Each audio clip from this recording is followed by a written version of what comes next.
हम त जात बानी देवा घर नागरिया गौरा।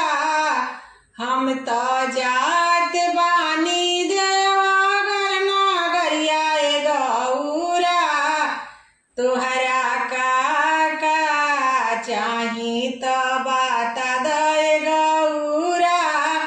तुहरा का चाही त बता दे गौरा। रौरा जात बानी देवा घर नागरिया भोला जी। रौरा जात बानी देवा घर नागरिया भोला जी। हम के ले आए बिलाल की चुनरिया भोला जी। हम के ले आई बिलाल की चुनरिया भोला जी। चुनरी पेनी पेनी घूम बनोई हरवाए भोला जी। चुनरी पेनी के घूम बनोई हरवाए भोला जी। चुनरी पेनी के घूम बनोई हरवाए भोला जी। हम त जात बानी काशी नागरिया गौरा। हम त जात बानी काशी नागरिया गौरा। तुहरा का चाही त बता दे गौरा।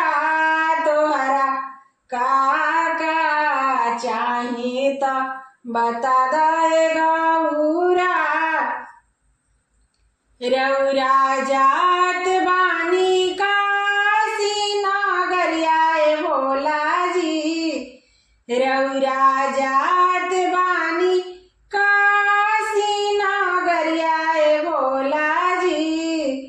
हम के ले आए बिलीलारा के बिंदिया भोला जी। हम के ले आई बिलीलारा के बिंदिया भोला जी।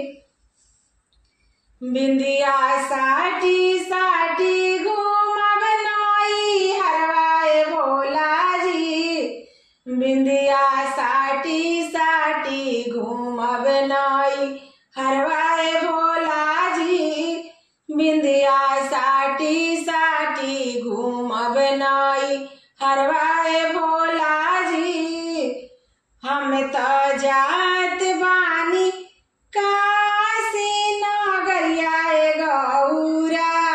हम त जात बानी काशी नागरिया गौरा। तोहरा का चाही त बता दे गौरा। तोहरा का चाही त बता दे गौरा। रौरा जात बानी काशी नागरिया भोला जी। रौरा जात बानी काशी नागरिया भोला जी। हम के ले आए बेहरी हरी चुड़िया भोला जी। हम के ले आए बेहरी हरा चुड़िया भोला जी। चुड़िया पेनी पेनी घूम बनोई हरवाए भोला जी। चुड़िया पेनी पेनी घूम बनोई हरवाए भोला जी। चुड़िया पे